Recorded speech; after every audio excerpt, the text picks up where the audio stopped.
জলবায়ু পরিবর্তন দুর্যোগে গেল বছর সবচেয়ে বেশি ক্ষতিগ্রস্ত হয়েছে এশিয়া মহাদেশ। অন্য মহাদেশের চেয়ে এখানে তাপমাত্রাও ছিল বেশি।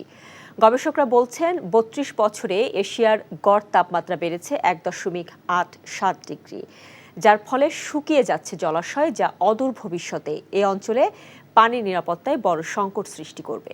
আবহাওয়ার রুদ্র রূপ নিয়ে ধারাবাহিকের পঞ্চম পর্বে দেখুন হাসান মাহমুদের রিপোর্ট।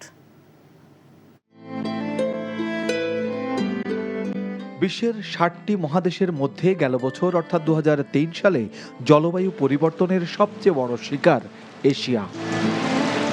জাতিসংঘের বৈশ্বিক আবহাওয়া ও জলবায়ু নিরাপত্তা বিষয়ক সংস্থা ওয়ার্ল্ড মেটেরোলজিক্যাল অর্গানাইজেশন WMO এর তথ্য বলছে ২০২০ সালের তুলনায় ২০২৩ সালে এশিয়ার গড় তাপমাত্রা ছিল 0.91 ডিগ্রি সেলসিয়াস বেশি, যাতে গলে যাচ্ছে এশিয়ার পার্বত্য অঞ্চলের হিমবাহ। জল শুকিয়ে তৈরি হচ্ছে মিঠা পানির সংকট। সবচেয়ে ইম্পর্টেন্ট হচ্ছে যে আমরা যে আন্ডারগ্রাউন্ড ওয়াটার ইউজ করছি, এটি হলো সবচেয়ে ক্ষতিকর দিক। আন্ডারগ্রাউন্ড আপনি ইচ্ছা করলে আন্ডারগ্রাউন্ড ওয়াটার বাড়াতে পারবেন না। এটার একটা সিস্টেমেটিক ওয়েতে আন্ডারগ্রাউন্ড ওয়াটারটা থাকে। তা আমি যদি খেয়ে ফেলি, তো আন্ডারগ্রাউন্ড ওয়াটারটা নিচে চলে যাবে। লেভেল নিচে যাওয়ার মানে মাটি শুকিয়ে যাবে, আবার খুব তাড়াতাড়ি মাটি শুকিয়ে যাবে। মাটি শুকিয়ে যাওয়ার অর্থ হচ্ছে টেম্পারেচার মাটি অ্যাবজর্ব করে নিয়ে যাচ্ছে, ওইটা রাত্রে ছেড়ে দিচ্ছে। কোনো এলাকা পানির নিচে তলিয়ে যাচ্ছে।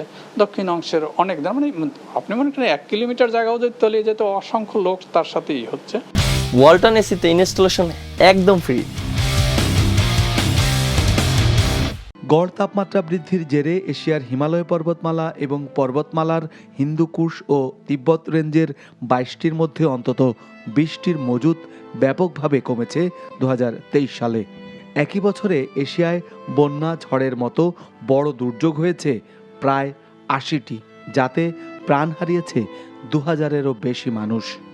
গ্রিনহাউস ইফেক্টের কারণে আমরা দেখতে পাচ্ছি যে একদিকে সমুদ্রের উষ্ণায়ন প্রক্রিয়াটা জোরদার হচ্ছে এবং এটা সমুদ্রটা স্ফীত হচ্ছে এবং সমুদ্রের পানি হচ্ছে। আর একটা প্রভাব যেটা হচ্ছে সেটা হচ্ছে আপনার বলা যেতে পারে যে এল নিনো এবং না লিনো।